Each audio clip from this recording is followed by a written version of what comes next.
قوم کے حقوق کے لیے کر رہے ہیں اور اس صوبے کے حقوق کے لیے کر رہے ہیں.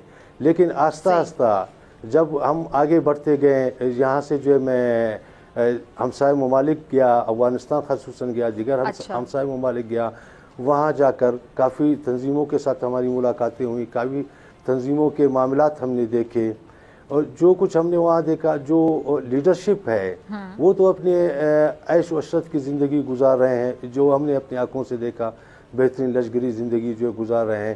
مر کون رہا ہے؟ غریب کا بچہ. اس چکی میں جو پس رہا ہے وہ غریب کا بچہ. آج بھی ہزاروں کی تعداد میں یا سینکڑوں کی تعداد میں لوگ مارے گئے ہیں. ایسے لوگ مارے گئے ہیں جو بلوچ تھے اور مخبری کے نام پر ان کو جو قتل کیا گیا, خواتین کا استعمال کیا گیا. اس میں کافی خواتین ان تنظیموں کے ہاتھوں سے بھی جو ہے مارے جا چکے ہیں. تو یہاں پر اس چیز کو ہم نے دیکھا, محسوس کیا, ارد گرد جو ہے نظر دوڑائی, اس چیز کا جو ہم نے کافی تجزیہ کیا. وہاں پر بھی ہم نے آواز اٹھائی, ان چیزوں کی ہم نے مخالفت کی. کافی معاملات تھے تنظیموں کے اندر جب آپ ان چیزوں کی مخالفت کرتے تھے, جیسا کہ آپ نے کہا سرفراز صاحب, تو کیسا رسپانس آتا تھا؟ دیکھیں وہ رسپانس نہیں آیا جو رسپانس آنا چاہیے, وہ رسپانس نہیں آیا. تو ہمارے سامنے کافی چیزیں بھی عیاں ہو گئی کہ میں نے یہی محسوس کیا کہ ہم دیگر ممالک کے ہاتھوں کھیل رہے ہیں, لوگوں کے لیے جو ہے ہم استعمال ہو رہے ہیں, اور قوم کے بچوں کو جو ہے ہم استعمال کر رہے ہیں. اس سے بہتر ہے کہ ہم اپنی راہیں جدا کر لیں. تو میں نے اپنی راہیں جدا کرنے کا فیصلہ کیا. جب آپ ان کے ساتھ تھے تو آپ کے خاندان کی حالت کیسی تھی؟ جیسے کہ آپ بتا رہے ہیں کہ یہ لوگ تو عیاشیاں کرتے تھے, آپ کے خاندان کی حالت کیسی تھی؟ جی ہمارے خاندان کی حالت یہ کہ دکھ, تکلیف اور ایک درپدری کی زندگی, مہاجرت کی زندگی. آج بھی ایسے سینکڑوں خاندان ہیں جو ہمسائے ممالک میں بیٹھے ہوئے ہیں اور ان کی زندگی درپدر کی زندگی گزار رہے ہیں, لیکن وہ مجبور ہیں, وہ آنے کے لیے آنا چاہتے ہیں, ان کے لیے راستہ کھولا جائے, ریاست ان کے لیے سہولیات مہیا کرے. آپ کہہ رہے ہیں کہ بہت سے لوگ ایسے ہیں جو آپ کی طرح قومی دھارے میں شامل ہونا چاہتے ہیں. جی ہاں بالکل, کافی لوگ قومی دھارے میں شامل ہونا چاہتے ہیں. ہم سے پہلے کافی لوگ آئے ہیں, شامل ہوئے ہیں, آج وہ اپنی پرامن زندگی گزار رہے ہیں. میں آیا 72 لوگوں کے ساتھ, میرے بعد جو ہے 13 افراد دیگر جو ہے قومی دھارے میں شامل ہوئے ہیں. اور بھی بہت سے لوگ ہیں جو آپ کہہ رہے ہیں کہ وہ ان قریب قومی دھارے میں شمولیت اختیار کریں گے. جی بالکل, اور بھی ایسے لوگ ہیں جو قومی دھارے میں جو ہے شمولیت اختیار کرنے کے لیے انہوں نے اپنا فیصلہ کیا. اچھا, ایک سوال یہ اٹھایا جاتا ہے کہ یہ جب آپ ان کے ساتھ شامل تھے, عسکر پسند جو گروہ ہیں ان کے ساتھ آپ شامل تھے, جو ریاست کے خلاف کارروائیوں میں مگن رہتے ہیں, آپ بھی جب اس گروپ میں شامل تھے, تو یہ آپ کو پیسے, اسلحہ, سپورٹ, یہ سب کہاں سے ملتا تھا؟ عام ناظرین کے لیے ظاہری بات ہے یہ ایسی خبر ہوگی, جب آپ اپنی زبان سے خود بتائیں گے, یہ بتائیے گا, ذرا شیئر کیجئے گا. جی ہاں, اس کے لیے مختلف ذرائع تھے. پہلا تو یہ بیرونی ممالک کا اس میں جو ہے فنڈنگ کرنا, اور ان کی فنڈنگ جو ہوتی تھی وہ اپنے ایجنڈے پر چلتے تھے اور ٹارگٹس دیتے تھے. ملک دشمن عناصر جو یہاں پر امن و امان کا مسئلہ پیدا کرتے تھے, ملک کی بدنامی کرنے کی کوشش کرتے تھے, وہ فنڈنگ کرتے ہیں. ان کے علاوہ جو ہے منشیات کے لوڈ جو ہے لوٹتے ہیں یہ تنظیمیں, ان سے جو ہے انہیں مارکیٹ میں مہیا کر کے ان سے اپنے ضروریات پوری کرتے ہیں. کوئلہ کانوں سے جو ہے ٹیکس لیتے ہیں, وہاں سے اپنی ضروریات پوری کرتے ہیں. لوگوں کے اغوا کاری کر کے جو ہے ان سے پیسے لے کر ان سے اپنی ضروریات پوری کرتے ہیں. کافی ایسے لوگ ہیں کہ یہاں علاقے میں ترقیاتی کاموں کی مخالفت کرتے تھے. اگر کہیں سے ان کو بھتہ مل جاتا تھا, ٹیکس مل جاتے تھے, تو وہ پھر وہاں پر خاموشی کچھ اختیار کر لیتے تھے. لوگوں کو اگر کوئی ان کو ٹیکس نہ دے تو کافی ایسے سینکڑوں کی تعداد میں ایسے بلوچ ہیں جن کی تفصیل میرے ساتھ جو ہے موجود ہے کہ انہوں نے بھتہ خوری کے نام پر جو ہے مخبر قرار دے کر اپنے ہی بلوچ بھائیوں کا قتل کیا, جن کی ہمیشہ ہم نے مخالفت کی ہے. ابھی جو ان سب چیزوں سے اپنی ضروریات یہ پوری کرتے ہیں. ابھی جو خواتین کا بھی کردار ہم دیکھ رہے ہیں عسکریت پسندی میں, حالیہ یہ جو ابھرتا ہوا کردار ہے خواتین کا, کیا دیکھتے ہیں آپ؟ کیسے آپ کو کیا سمجھ آتا ہے کہ خواتین کیوں آ رہی ہیں؟ جی خواتین دیکھیں بلوچ معاشرے میں خواتین کی بہت بڑی عزت ہے. خواتین کو اس عزت والی جگہ پر جو بٹھایا جاتا ہے. یہ لوگ صرف اور صرف اپنے مذموم مقاصد حاصل کرنے کے لیے خواتین کا استعمال کرنا انہوں نے شروع کیا. بچوں کا جو ہے استعمال کرنا انہوں نے شروع کیا. آپ کہہ رہے خواتین کو عزت والی جگہ پہ بٹھایا جاتا ہے تو خاتون کے ہاتھ میں بندوق یا خاتون اگر خودکش حملہ کرے یہ عزت والی جگہ تو نہ ہوئی؟ جی تو دیکھیں ہماری یہی بھی مخالفت رہی ہے. ہمیشہ اس چیز کے ہم مخالف رہے ہیں اور بلوچ قبائل بھی اس چیز کے مخالف ہیں.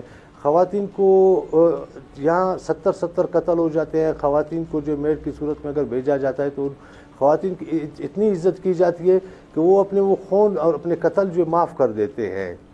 یہاں ان کو جو ان چیزوں سے کوئی غرض نہیں ہے، نہ جو ہے قبائلیت سے غرض ہے، نہ قبائلیت کا جو ہے احترام کیا جاتا ہے، نہ قبائلیت رسم و رواج کا احترام کیا جاتا ہے.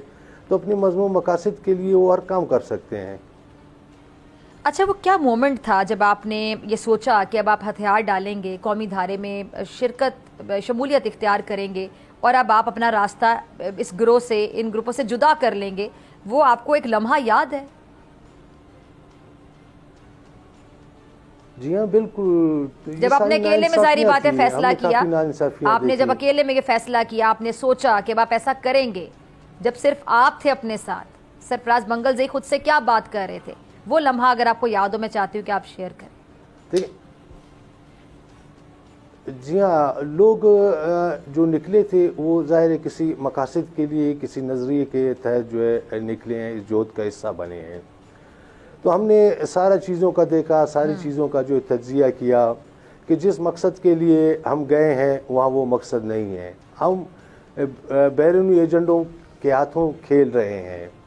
آپ کس مقصد کے لیے گئے تھے منگل زئی صاحب؟ آپ کیا مقصد سوچ کر گئے تھے؟ آپ کیا مقصد سوچ کر گئے تھے؟ ہم یہی مقصد سوچ کر گئے تھے کہ ہم وہاں جا کر ہمارے ساتھ واقعتاً جو ہے کوئی ظلم ہو رہا ہے، زیادتی ہو رہی ہے، لیکن جب ہم نے قریب سے دیکھا تو ہمارے ساتھ کوئی ظلم زیادتی نہیں. ابھی میں نے اپنی جو ہے پوری عمر جو ہے گزاری، میرے بچے چھوٹے چھوٹے بچے تھے، نہ میں ان کو تعلیم دے سکا، نہ ان کی جو کوئی اچھی تربیت کر سکی. بچپن سے ہی میں نے ان کے ہاتھ میں جو بندوق دیا، تو یہ میرا قصور تھا. میں اس ماحول میں تھا، میں ایسی چیز میں تھا. تو آج بھی مجھے اس چیز کا جو پچھتاوا ہوتا ہے کہ میں نے اپنے بچوں کے لیے کچھ نہیں کر سکا، میں نے ان کو کوئی اچھا مقام نہیں دے سکا. تو ایسے سینکڑوں کی تعداد میں ایسی دیگر خاندان ہیں جن کے بچے بھی جو ہے درپدر کی زندگی. تو یہ فیصلہ آسان تھا؟ ظاہری بات ہے یہ فیصلہ مشکل تھا آپ کے لیے جب آپ نے راہیں جدا کیں اور جب آپ نے قومی دھارے میں شمولیت اختیار کی. کیا اس ٹائم پہ ذہن میں آیا؟ ظاہری بات ہے بہت سے ایسے سوال بھی ذہن میں آ رہے ہوں گے کہ ایسا کرنے کے بعد اثرات کیا ہوں گے، وہ ذرا شیئر کیجیے. دیکھیں اثرات کا ہم نے وہ خوف نہیں کیا. اثرات تو ظاہر ہوتے ہیں، لوگ کچھ کیا کہیں گے، کچھ کیا کہیں گے. ہم نے صرف یہی سوچا کہ اتنا وقت ہم نے اپنا برباد کیا، ضائع کیا، اب ہمیں اپنے علاقے، اپنے وطن، اپنے ملک میں جانا چاہیے. مزید اپنے قوم کو ان کی حقیقت جو ہے عیاں کرنی چاہیے. اس راستے سے لوگوں کو روکنا چاہیے، اس راستے سے لوگوں کو منع کرنا چاہیے.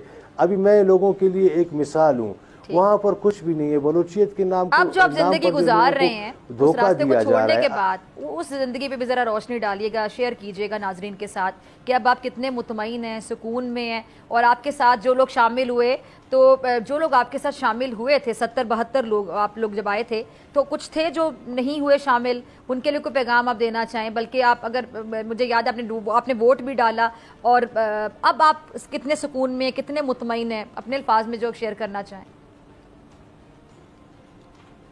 جی ہاں بالکل، ہم ابھی سکون میں ہیں، ہم جو ہے مطمئن ہیں، اپنے علاقے میں آئے ہیں، اپنے لوگوں کے ساتھ ہیں، اپنی سرزمین پر ہیں، اپنے رشتہ داروں کے ساتھ ہیں. ہماری وجہ سے دیگر کافی لوگ جو ہے اس اذیت میں مبتلا تھے. آج وہ لوگ بھی جو ہے سکون کے ساتھ جو ہے رہ رہے ہیں، اور جتنے لوگ میرے ساتھ آئے ہیں آج وہ بھی جو ہے سکون کی زندگی جو ہے گزار رہے ہیں. ہم یہاں آئے، ہمیں جو احترام دیا گیا، ہماری عزت کی گئی، ہمیں کسی چیز کی کمی محسوس ہونے کی جو ضرورت پیش نہیں آئی. اور میں ان لوگوں کے لیے بھی یہی پیغام دوں گا کہ خدا را بس کریں. بلوچیت کے نام پر بہت کچھ آپ لوگوں نے کیا ہے, بس کریں. آپ لوگوں نے صرف اپنی دکانداری کے لیے کریں. اس وقت بلوچیت کے نام پر جو آزادی کا نعرہ لگا رہے ہیں, تقریباً 8-10 ایسی تنظیمیں ہیں, تو یہ ہر ایک نے اپنی دکان کھول کے رکھی ہے. اگر بلوچیت کا نعرہ لگا رہے, سب سے پہلے آج سے نہیں بلکہ شروع سے آپ سب کو جو ہے ایک ہونا چاہیے تھا. آپ کیوں جو ہے علیحدہ ہو؟ اگر ایک ہوئیں گے تو ان کی سب کی دکانداری ماری جائے گی. یہ جو ہے لوگوں کے سامنے جو ہے عیاں ہوں گے. آج کافی ایسے لوگ ہیں جو غلطی کر کے بھی اس چیز کو جو ہے محسوس کر رہے ہیں. ہم نے اپنی آنکھوں سے وہاں دیکھا, لیکن شرمندگی کی وجہ سے وہ واپس نہیں آ رہے ہیں اور واپسی کا جو ہے فیصلہ نہیں کر رہے ہیں. اچھا, یعنی آپ یہ بڑی بات کہہ رہے ہیں کہ بہت سے لوگ ہیں جو شرمندگی کی وجہ سے واپس نہیں آ پا رہے ہیں لیکن آنا چاہتے ہیں. جی بالکل آنا چاہتے ہیں. تو میں ان سے اپیل کروں گا, آپ کے لیے دروازے کھلے ہیں. میں نے یہاں پر سب کچھ محسوس کیا. یہاں صوبائی حکومت اور مرکزی حکومت, ریاست اور ریاست کے وہ ذمہ دار قومی ادارے, ہم نے ان کو دیکھا, وہ بالکل اس چیز میں جو سنجیدہ ہیں, وہ بالکل سنجیدہ ہیں. لوگ آئیں اور اس موقع کا جو فائدہ اٹھائیں. ٹھیک ہے جی, سرفراز بنگلزئی صاحب بہت شکریہ آپ کے وقت کے لیے. ناظرین آپ سے ملکی بریک کے بعد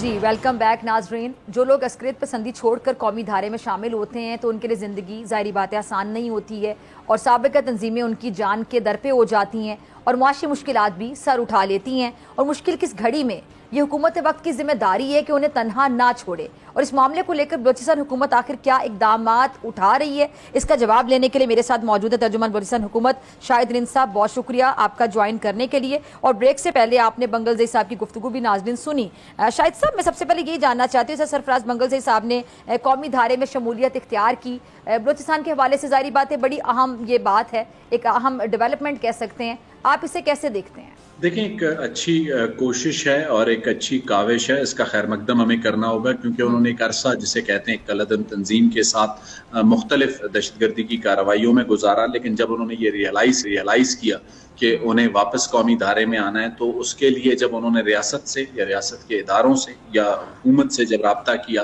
تو انہیں وہ اسپیس فراہم کی گئی, باوجود اس کے کہ ان پر جو بھی الزامات ماضی میں رہے, چاہے وہ دہشت گردی کے واقعات کے ہوں یا جو بھی چیزیں ہیں ماضی کی ان کی رہی ہیں, اس ماضی کو ایک طرف کرتے ہوئے ریاست نے انہیں ایک موقع فراہم کیا. اور اس موقع سے لازمی سی بات ہے ان کے لیے کچھ مشکلات اپنی جگہ پہ ہوں گی, لیکن جہاں تک میری معلومات ہیں جب انہوں نے ریاست کے سامنے سرنڈر کیا اور ریاست کے سامنے آ کر اپنے آپ کو پیش کیا تو ریاست ان کو جس حد تک, ریاست سے میری مراد گورنمنٹ آف پاکستان اور گورنمنٹ آف بلوچستان دونوں ہیں, وہ جس حد تک انہیں جسے کہتے ہیں سیفٹی, سیکیورٹی اور جو بھی ان کے دیگر مسائل ہیں ان میں جہاں تک مدد کر سکتی ہے ضرور کر رہی ہے. ٹھیک ہے, ریاست نے بھی بہت بڑے دل کا ثبوت دیا کیونکہ ریاست ماں کی جگہ ہوتی ہے, ریاست نے پریکٹیکلی یہ بات ثابت کی. شاہد صاحب, اچھا شاہد صاحب, ایک سوال یہ کہ جب عسکریت پسندی چھوڑ کر قومی دھارے میں کوئی شمولیت اختیار کرتا ہے, یقینی طور پہ یہ بہت مشکل فیصلہ ہوتا ہے. سابقہ تنظیمیں خاص طور پہ جان لینے کے در پہ ہو جاتی ہیں. اب ایسے میں ان افراد کی جو حفاظت ہے وہ بڑا ایک سوال ہے. معاشی کفالت کی بھی اگر میں بات کروں تو اس کے لیے بلوچستان گورنمنٹ کیا کر رہی ہے؟ دیکھیں, گزشتہ حکومت میں اگر آپ کو یاد ہو ڈاکٹر مالک صاحب کے دور میں یہ ایک جسے کہتے ہیں پرامن بلوچستان کے نام سے ایک پیکج کا آغاز ہوا تھا. اس پیکج میں یہ تمام چیزیں شامل تھی. جب اس زمانے میں بھی کچھ لوگ ہتھیار ڈالتے تھے یا ریاست کے سامنے سرنڈر کرتے تھے تو ان کی سیکیورٹی سے لے کر ان کے جو معاشی مسائل ہیں ان کو لک آفٹر کرنا ریاست کی ذمہ داری ہوتی تھی اور ریاست وہ ذمہ داری ادا کرتی رہی ہے. اور حالیہ بھی جو سرنڈر ہے سرفراز بنگلزئی صاحب کا, یہ بھی اسی ایک پیکج کا حصہ ہے. کیونکہ ایک چیز یاد رکھیے گا, 2013 میں ڈاکٹر مالک صاحب کے زمانے میں جب یہ شروع کیا گیا اس کے بعد ایک اور گورنمنٹ آئی, بلوچستان عوامی پارٹی کی, جام کمال اس کو لیڈ کرتے تھے, یا اس کے بعد یونس بزنجو صاحب کی گورنمنٹ تھی, ان کا تعلق بھی بی اے پی سے ہی تھا, یا آج پاکستان پیپلز پارٹی یا پاکستان مسلم لیگ نون کی حکومت ہے. تو وہ جو پالیسی ہے وہ چونکہ کسی حکومت کی پالیسی نہیں ہے, وہ ریاست کی پالیسی ہے, تو اس کو کنٹینیو رکھا تمام حکومت. ٹھیک ہے. اچھا, مسنگ پرسنز کے حوالے سے میں شاہد رند صاحب ذرا جاننا چاہوں گی کہ اس مسئلے کو لے کر کچھ تنظیمیں بڑا پروپیگنڈا کرتی ہیں, کالعدم تنظیمیں اگر کہوں تو, اور حقیقت یہ بھی ہے کہ ایسے بہت سے افراد انہی کالعدم تنظیموں سے وابستہ ہو کر مسنگ یا لاپتہ بھی ہو جاتے ہیں. تو اس پروپیگنڈے کا توڑ کرنے کے لیے کیا ہمیں اسٹریٹجی اپنانی ہوگی؟ خاص طور پہ کہ میں بلوچستان حکومت کی بات کروں تو کوئی حکمت عملی جو کہ اس پروپیگنڈے کو اب ختم کر دے. دیکھیں، لاپتہ افراد ایک ایسا معاملہ ہے، ایک ایسا سبجیکٹ ہے جس پر جو چاہے لاپتہ افراد کی تنظیمیں ہوں یا لواحقین ہوں، ان کا اپنا ایک موقف ہے، ریاست کا اپنا ایک موقف ہے. اور چیف منسٹر بلوچستان سرفراز بگٹی وزیر اعلیٰ بننے سے پہلے جسے کہتے ہیں بطور وزیر داخلہ بلوچستان یا وفاقی وزیر داخلہ جسے کہتے ہیں نگران دور میں وہ تھے، تو وہ ایک موقف رکھتے تھے. لیکن لاپتہ افراد کا معاملہ ایک ایسا معاملہ ہے جس پر پاکستان پیپلز پارٹی کے چیئرمین بلاول بھٹو زرداری ایک پالیسی سٹیٹمنٹ دے چکے ہیں. اور پاکستان پیپلز پارٹی اور پاکستان مسلم لیگ نون کی جو کولیشن گورنمنٹ ہے بلوچستان میں، وہ چاہتی ہے کہ وہ اس مسئلے کو پولیٹیکل اونرشپ کے ساتھ حل کرے. اور اس کے لیے بلاول بھٹو زرداری صاحب نے ایک تجویز دی تھی صوبائی حکومت کو، وہ یہ تھی کہ بلوچستان صوبائی اسمبلی کی ایک پارلیمانی کمیٹی تشکیل دی جائے جو پولیٹیکل اونرشپ کے ساتھ اس مسئلے کو حل کرے. اور اس کے لیے ایک اتفاق رائے پیدا کرنے کی ضرورت ہے، کیونکہ ایک چیز یاد رکھیے گا، پارلیمنٹری فارم آف گورنمنٹ میں آپ کو جب بھی کچھ ڈیسیجنز ایسے ہوتے ہیں جو آپ کے ایڈمنسٹریٹو ڈیسیجن ہوتے ہیں، کچھ ڈیسیجن ایسے ہوتے ہیں جو پالیسی ڈیسیجنز ہوتے ہیں. تو لاپتہ افراد ہوں یا بلوچستان کے دیگر مسائل ہوں، یہ ایڈمنسٹریٹو ڈیسیجنز کے نہیں ہیں یا پالیسی میٹرز کے ہیں. ان کے لیے قومی اسمبلی یا صوبائی اسمبلی جو بھی فیصلے اتفاق رائے سے کرے گی اس پر عمل. اچھا شاہد صاحب، آپ چونکہ ایک سینئر صحافی بھی ہیں، جرنلسٹ بھی ہیں، آپ بڑی گہری نظر رکھتے ہیں. اب تو آپ حکومت کو بطور ترجمان بھی آپ جوائن کر چکے ہیں اور آپ بڑے اچھے طریقے سے سمجھا سکتے ہیں، بلوچستان کے معاملات پہ بڑی گہری نظر رکھتے ہیں. کالعدم تنظیموں کی تو میں نے بات کی، سوال پوچھا، لیکن کچھ سیاسی جماعتیں اپنے مقاصد کے لیے اس ایشو کو بڑا استعمال کرتی ہیں، ہائی لائٹ کرتی ہیں، اور ظاہری بات ہے اپنے مقاصد کے لیے. اس کو آپ کیسے دیکھتے ہیں؟ دیکھیں، آپ نے کچھ سیاسی جماعتوں کی بات کی ہے. جب سیاسی جماعتوں کی ہم بات کرتے ہیں تو سیاسی لوگوں کی ذمہ داری ہوتی ہے جو بھی کانفلکٹ ہو اس کانفلکٹ کو ریزالو کرنے کے لیے وہ پولیٹیکل اونرشپ کے ساتھ اپنا کردار ادا کریں. چلیں 2 منٹ کے لیے ہم کانفرنس جماعتوں کی بات کر لیتے ہیں. وہ بہت زیادہ ٹیک اپ کرتی ہیں اس مسنگ پرسن کے ایشو کو، لیکن ان کی ذمہ داری صرف اس ایشو کو ہائی لائٹ کرنا نہیں ہے، ان کی ذمہ داری اس ایشو کو ریزالو کرنا بھی تھی. 2013 میں یہاں نیشنلسٹوں کی گورنمنٹ رہی، 2018 میں سردار اختر مینگل صاحب پاکستان تحریک انصاف کے بھی اتحادی رہے، اور پھر عدم اعتماد کے بعد جو پی ڈی ایم کی گورنمنٹ بنی PMLN کی سربراہی میں، وہ اس کے بھی اتحادی رہے. تو اس میں وہ یہ ایشو ریزالو نہیں ہو سکا. آج بھی اس ایشو سے انکار، میں نے پہلے جیسے آپ سے کہا کہ اس ایشو پر موقف مختلف ہو سکتا ہے، تعداد پر جیسے کہتے ہیں وہ ڈفرنس آف اوپینین ہو سکتا ہے، لیکن ایشو کو ریزالو کرنا بلوچستان صوبائی اسمبلی، قومی اسمبلی، سینٹ، سیاسی لوگوں کی ذمہ داری ہے. اور اس ذمہ داری کو ادا کرنے کے لیے پاکستان پیپلز پارٹی کی لیڈ جو کولیشن گورنمنٹ ہے بلوچستان میں، جس میں پاکستان مسلم لیگ نون ایک بڑی اتحادی جماعت ہے، اس کے علاوہ دیگر اتحادی جماعتیں ساتھ ہیں، تو وہ سمجھتے ہیں کہ اس ایشو کو ریزالو ہونا چاہیے. اور چیف منسٹر اسی گائیڈ لائنز پر چلیں گے جو انہیں پاکستان پیپلز پارٹی کی لیڈرشپ یا بلاول بھٹو زرداری یا آصف علی زرداری صاحب جو پریزیڈنٹ آف پاکستان ہے اور جو کولیشن پارٹنر ہیں، اب آپ اس ایشو کا حل عنقریب دیکھتے ہیں؟ دیکھیں، ایک کوشش ضرور کی جا سکتی ہے اور ایک سنجیدہ کوشش کی جا سکتی ہے، اور اگر ایک سنجیدہ کوشش میں ایک دیرینہ مسئلہ حل ہوتا ہے تو یہ بلوچستان کے لیے ایک اچھی پیشرفت. ٹھیک ہے جی، بہت شکریہ شاہد رند آپ کے وقت کے لیے. اور ناظرین، اب بات کرتے ہیں گجرات کے قصاب نریندر مودی کی، جو دوسرے ممالک میں دہشت گردی کی کارروائیاں کرواتا ہے اور اپنے ملک کی ترقی کا ڈھنڈورا پیٹتا ہے، جو کہ اس کے جھوٹ کے کٹورے سے بڑھ کے کچھ بھی نہیں ہے. اور اس سے پہلے بھی میں بات کر رہی تھی، بلکہ ہم پروگرام میں بات کر رہے تھے، آپ نے مہمانوں کی گفتگو بھی سنی. جھوٹ کے بیوپار کی بات اگر میں کروں تو ہمارے ہمسائے میں مودی سرکار یہ جو بیوپار ہے دھڑلے سے جاری رکھے ہوئے. سوشل میڈیا کے شوقین اس درندے کی انتہا پسندی نے بھارتی مسلمانوں کی زندگی اجیرن بنا رکھی ہے. کشمیر کی خصوصی حیثیت ختم کر کے یہ بے شرم انسان سینہ پھیلائے پھرتا ہے. دنیا بھر میں دہشت گردی کا کرتا دھرتا نریندر مودی ہے. یہ راز اب پوری دنیا پر کھل گیا ہے. بائیکاٹ انڈیا کی صدائیں شری لنکا سے لے کر بنگلہ دیش تک سنائی دے رہی ہیں، اور وجہ صرف یہ آدمی اور اس آدمی کی انتہا پسندی ہے، نریندر مودی کی. یہ مودی ہی ہے جس نے RSS کے گنڈوں کو بے لگام کر دیا ہے. یہ مودی ہی ہے جس نے کینیڈا میں خالصتان رہنماؤں کو قتل کرانے کے لیے دہشت گرد بھیجے. اور یہ مودی ہی ہے جس کا دہشت گرد بیٹا کلبھوشن پاکستان کی قید میں ہے. مودی ایک ایسا سانپ ہے جو دودھ پلانے والوں کو بھی نہیں بخشتا. پاکستان سے اس کی دشمنی ہے اور اس لیے یہ اسے نقصان پہنچانا چاہتا ہے، مگر احسان فراموشی اس کی ہے۔ یہ بے شرمی کی انتہا دیکھیے کہ جن بھارتیوں نے اسے ووٹ دیے، جن بھارتیوں نے ان کو ووٹ دے کر وزیر اعظم بنایا، اقتدار میں پہنچایا، یہ درندہ انہیں بھی زخم لگانے سے نہیں رکتا ہے۔ اور بھارتیوں کی غلطی یہ کہ انہوں نے اس دھوکے باز کے جھوٹے وعدوں پر اعتبار کیا، ترقی کے سبز باغ اس نے دکھائے، عوام سے ووٹ دیے، اور پھر اپنی یہ جو غلط اس کی حرکتیں ہیں اس کی وجہ سے جو بھارتی اقلیتیں ہیں ان کے ساتھ ساتھ عام بھارتی کی زندگی بھی اس نے جیرن بنا کے رکھ دی۔ 10 سال سے یہ آدمی حکمرانی کر رہا ہے۔ سوشل میڈیا پہ دیکھیں تو لگتا ہے کہ بھارت نے ترقی میں ساری دنیا کو شاید پیچھے چھوڑ دی ہے، لیکن یہ چمکتا دمکتا سو کالڈ انڈیا صرف سوشل میڈیا پہ چمکتا دمکتا دکھائی دیتا ہے کیونکہ جھوٹ بیچتا ہے یہ۔ اگر آپ حقیقت دیکھیں، ریالٹی دیکھیں تو غربت کے جرائم کے اندھیروں میں ڈوبا ہوا ہے بھارت۔ یہ ایک اور عالمی جو معاملات میں نظر رکھنے والا ایک الجزیرہ ہے، یہ وہ کہہ رہا ہے، ہماری بات تو ان کو لگتا ہے نا کہ چونکہ روایتی حریف ہیں تو ہم کچھ بھی کہہ دیتے ہیں۔ الجزیرہ کہہ رہا ہے کہ نریندر مودی کے اقتدار نے بھارت کا کباڑہ کر دیا ہے، اور اس الجزیرہ رپورٹ میں آخر کیا ہے میں اس کے کچھ حصے آپ کے ساتھ شیئر کر دیتی ہوں۔ الجزیرہ رپورٹ میں کہا گیا ہے کہ کورونا کے بعد بھارت کی معاشی صورتحال بدتر سے بھی بدترین ہو گئی ہے۔ 80% سے زائد، 80%، یعنی سمجھ لیں کہ 100 میں سے 80 جو بھارتی ہیں ان کی حالت خراب ہو چکی ہے۔ 2 وقت کی روٹی کھانا ان کے لیے مشکل ہو گیا ہے، اور آپ اس 80% کو معمولی نہ سمجھیں۔ اگر ہم بھارت کی آبادی 1.25 ارب مان لیں تو اس میں سمجھ لیں کہ 96 کروڑ 96 کروڑ بھارتی جو ہیں ان کی زندگی مشکلات کا شکار ہے۔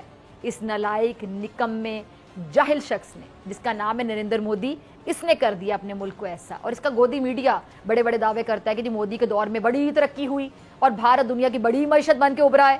میں کہتی ہوں اگر تھوڑی سی بھی شرم یا غیرت ہے نا ان میں تو نریندر مودی چلو بھر پانی میں ڈوب مرے۔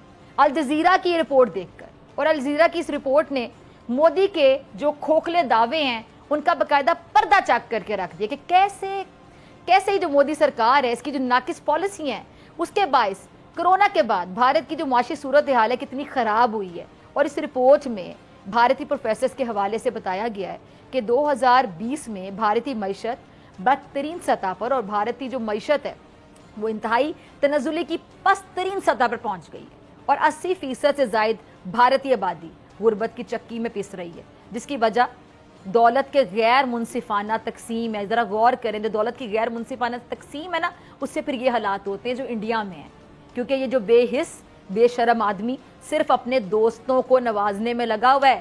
امبانی، اڈانی اور یہ متل فیملی، یہ سب کون ہے؟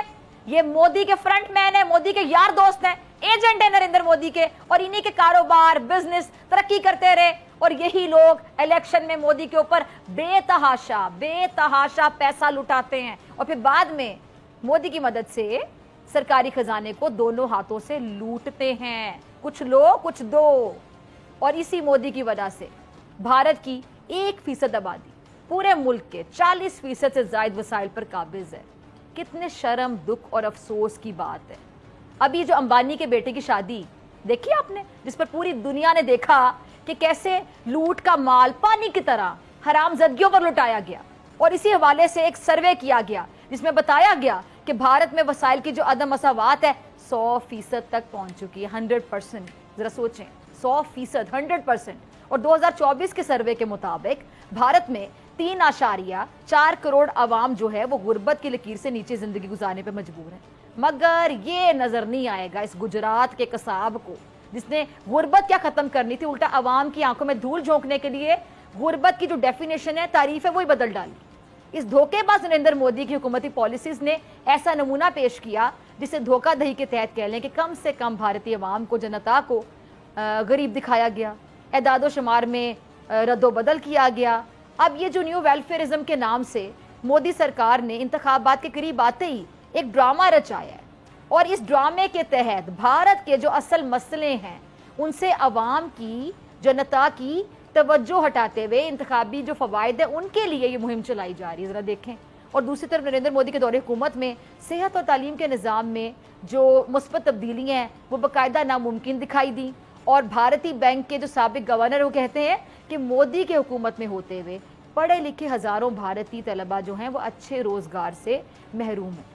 بھارت میں نوکری کے حصول کے لیے جو جو بھارتی نوجوان ہیں اور جو عوام لوگ ہیں وہ بیچارے عام جو لوگ ہیں وہ خوار ہوتے ہیں. بھارت کے 65% سے زائد پڑھی لکھی عوام مناسب روزگار سے محروم ہے, غربت کی زندگی گزار رہی ہے. یہ جو آپ ان کے ٹی وی ڈراموں میں, ان کی فلموں میں دیکھتے ہیں نا کہ اتنے کروڑوں کی باتیں کرتے ہیں, وہ تمام ڈرامہ ہے, جھوٹ ہے. ایک عالمی تنظیم کا یہ کہنا ہے کہ مودی سرکار کے جو جھوٹے وعدے ہیں اور ناقص پالیسیز, ان کے تحت بھارتی نوجوانوں میں شدید مایوسی پھیل رہی ہے اور ڈپریشن بڑھ رہا ہے.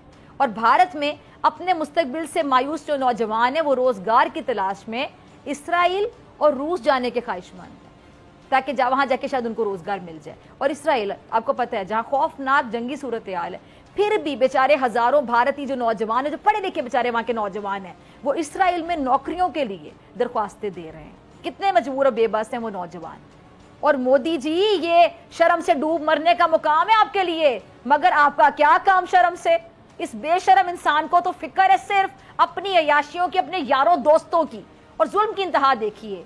یہ ڈرامے باز نریندر مودی پچھلے 9 سال کے دوران اپنی اشتہار بازی اور مشہوری پر $950 ملین اڑا چکا ہے. صحیح سنا آپ نے, $950 ملین. دیکھا آپ نے, بھارتی بھوکے مر رہے ہیں اور اس بے حس انسان کی شو بازیوں پر اربوں روپے لٹائے جا رہے ہیں. اب تو بھارتی بھی ہاتھ اٹھا کر اس موذی سے جان چھڑانے کے لیے لگے ہیں. ہماری بھی دعا ہے کہ ان کی دعائیں جلد قبول ہو جائیں, ان کو کوئی اچھا لیڈر مل جائے جو غریب بھارتی عوام کے لیے سوچے, صرف اپنے یاروں دوستوں کے لیے نہ سوچے. چلتی ہوں میں اپنی اگلی سٹوری کی جانب. کچے میں ڈاکو جو ہیں وہ لوگوں کی جان لے رہے ہیں اور پکے میں بھی حالات بے قابو ہو گئے ہیں. کراچی جو کہ روشنیوں کا شہر ہے, نہ جانے سے کس کی نظر لگ گئی ہے. یہاں جرائم کے اندھیروں نے ڈیرے ڈالنی ہے. کراچی والوں کی جان محفوظ نہیں ہے, مال بھی محفوظ نہیں ہے. اچھا, اس عید پر مجھے جس خبر کو سن کر سب سے زیادہ دلی دکھ ہوا, اور آپ نے بھی یہ خبر سنی ہوگی اور آپ کی بھی وہی حالت ہوگی جو میری تھی اس خبر کو سننے کے بعد, وہ کراچی کے ایک نوجوان تراب کی اسٹریٹ کرمنلز کے ہاتھوں ہلاکت کی خبر تھی. یہ ذرا فوٹیج بھی دیکھ سکتے ہیں, دیکھیے گا ذرا. بے حس درندے بے حسی کے ساتھ مال بھی لوٹ کر لے گئے, اور مال لوٹنے کے بعد جاتے ہوئے اس بیچارے نوجوان کی جان بھی لے گئے گولی مار کے. اچھا, اس خبر کی اگر آپ تفصیل پڑھیں تو یقینی طور پہ وہ ہم کہتے ہیں نا رونگٹے کھڑے ہو جاتے ہیں. باقی آپ کے رونگٹے کھڑے ہو جائیں. عید کا دن, گھر پر مہمان آئے ہوئے ہیں. ظاہری بات ہے گھر پہ جب مہمان آتے ہیں تو ان کی خوب آؤ بھگت ہوتی ہے. کسی سامان کی ضرورت پڑی, یہ نوجوان گھر سے نکلا اور قریب کی مارکیٹ میں چلا گیا تاکہ سامان لے کر آ سکے. پھر کیا تھا جی بدقسمتی کہ تراب کو زندہ سلامت گھر لوٹنا نصیب نہیں ہوا اسٹریٹ کرمنلز کی وجہ سے. گھر والوں کی مہمانوں کے ساتھ خوش گپیاں چل رہی تھیں, اور اچانک ایک پڑوسی خاتون دوڑتی ہوئی آتی ہے اور گھر والوں کو بتاتی ہے کہ آپ کے بیٹے کو تو کسی نے گولیاں مار دی ہیں, اور گولیاں مار دی ہیں اور وہ دنیا سے چلا گیا, نہیں رہا دنیا میں. اب آپ اندازہ کریں یہ خبر سن کر اس خاندان کی کیا حالت ہوگی. اور اس واقعے کی جو ڈیٹیل سامنے آئی ہے ذرا سنیے گا. تراب اپنے دوست کے ساتھ گھر کے قریب وہ جو ATM مشین تھی اس سے پیسے نکلوانے گیا تھا, اور پیسے لے کر جیسے ہی وہ بیچارہ باہر نکلا تو ڈکیتوں نے اسے گھیر لیا. اس کے دوست بھی تھا ساتھ. تراب کے دوست نے پرس موبائل فون دے دیا, لیکن تراب نے کچھ مزاحمت کی جس پر ڈکیتوں نے اسے سر پر گولی مار دی. 37 سال اس نوجوان کی عمر تھی.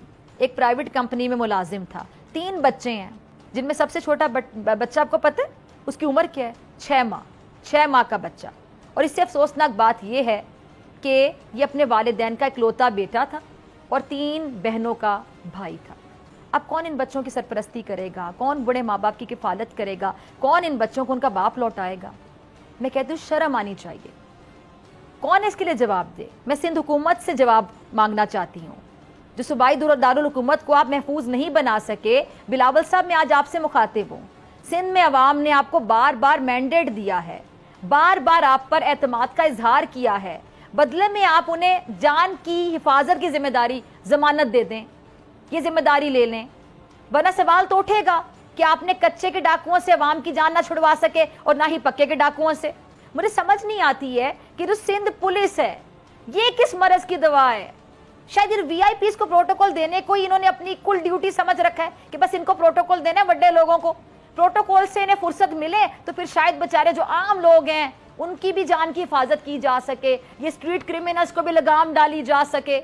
کہنے کو کراچی پاکستان کا معاشی ہب ہے, مگر اندازہ کریں کہ 2024 کے پہلے 3 ماہ کے دوران کم از کم 55 افراد ڈاکوؤں کے ہاتھوں قتل ہو چکے ہیں, مارے جا چکے ہیں.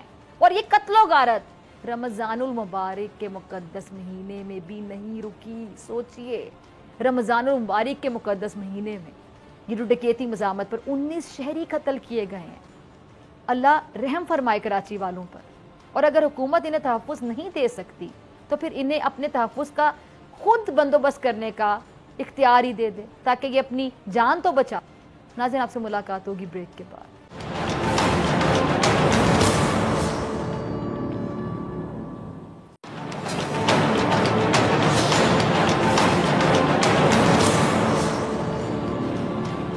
ویلکم بیک ناظرین. پاکستانی معیشت کی جو بحالی ہے سعودی سرمایہ کاری سے جڑی ہوئی ہے, اور اس حوالے سے سعودی عرب کا جو اہم وفد ہے اپنا دورہ مکمل کر کے جا چکا ہے.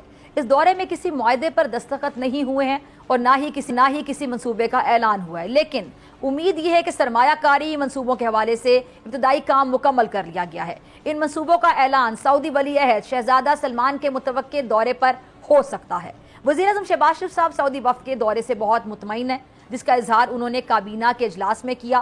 وزیر اعظم کا یہ کہنا تھا کہ سعودی ولی عہد شہزادہ محمد بن سلمان کے مشکور ہیں کہ جنہوں نے وزیر اعظم کے حالیہ دورے کے بعد خصوصی دلچسپی لے کر سعودی وفد کو پاکستان بھیجا, اور وزیر اعظم نے وفاقی کابینہ اور متعلقہ حکام کی سعودی وفد کے کامیاب دورے کے لیے کاوشوں کی تعریف کرتے ہوئے کہا کہ سعودی وفد پاکستانی وزراء اور حکام کی تیاری سے متاثر ہوا ہے, اور سعودی وزیر خارجہ شہزادہ فیصل بن فرحان نے اس کا برملا اظہار بھی کیا.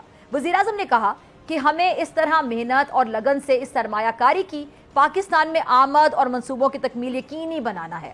اس حوالے سے نہ تو پرانے طریقہ کار پر چلنے کی گنجائش ہے اور نہ میں اس کی اجازت دوں گا. اپنی عوام سے کیے گئے عہد کے مطابق پاکستان کی ترقی اور خوشحالی کے لیے دن رات محنت کریں گے. اچھا, وزیر اعظم شہباز شریف صاحب نے بالکل درست نشاندہی کی ہے. ہمارے جو سرکاری دفتر ہیں ان میں ریڈ ٹیپ کا جو کلچر ہے وہ آپ دیکھ لیں کہ بنے بنائے کام کو بگاڑ سکتا ہے, اور اس حوالے سے خصوصی توجہ دینے کی بھی ضرورت ہے. اچھا, سعودی وفد کے دورے کو لے کر سب سے اہم بات یہ ہے کہ پاکستان امداد کی بجائے سرمایہ کاری پر توجہ دے رہا ہے, جس کے جو دورس میرے خیال سے نتائج بھی ہوں گے. اور معاشی معاملات کے ماہرین جو ہیں ان کے مطابق پاکستان اور جو سعودی عرب ہیں تعلقات جو ہیں اس کو معاشی شراکت داری میں تبدیل کرنے کی طرف بھی بڑھ رہے ہیں, جو کہ بدلتے حالات اور پاکستان کی معاشی مشکلات میں آسانی کے لیے بہت ہی اہم ہے. اس میں کوئی شک نہیں ہے کہ پاکستان اور سعودی عرب کے درمیان تاریخی, برادرانہ اور اسٹریٹجک تعلقات ہیں, اور سعودی عرب نے ہر مشکل وقت میں پاکستان کی مدد کی ہے.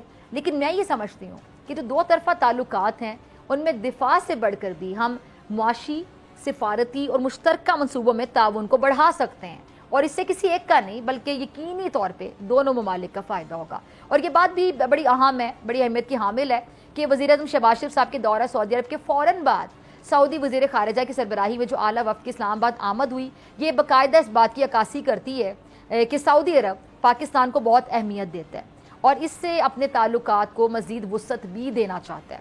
اچھا, موجودہ حکومت اولین جو ترجیح ہے موجودہ حکومت کی اس وقت ملک کی معیشت کو بہتر کرنا, درست کرنا, معاشی مشکلات پر قابو پانا ہے, اور اس منزل تک پہنچنے کے لیے پاکستان سعودی قیادت کی طرف دیکھ رہا ہے تاکہ وہ ملک میں معدنیات اور زراعت سمیت دیگر شعبوں میں سرمایہ کاری کے منصوبوں کو تیزی سے مکمل کرنے میں مدد کرے.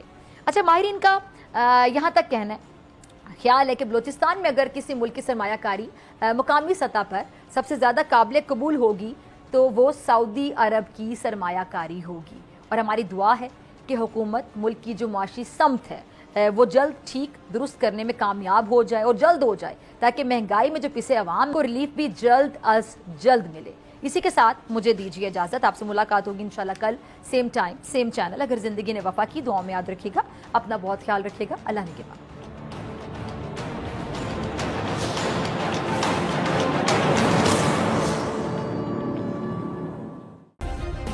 سبسکرائب کریں اور بیل دبائیں تاکہ کوئی خبر رہ نہ جائے.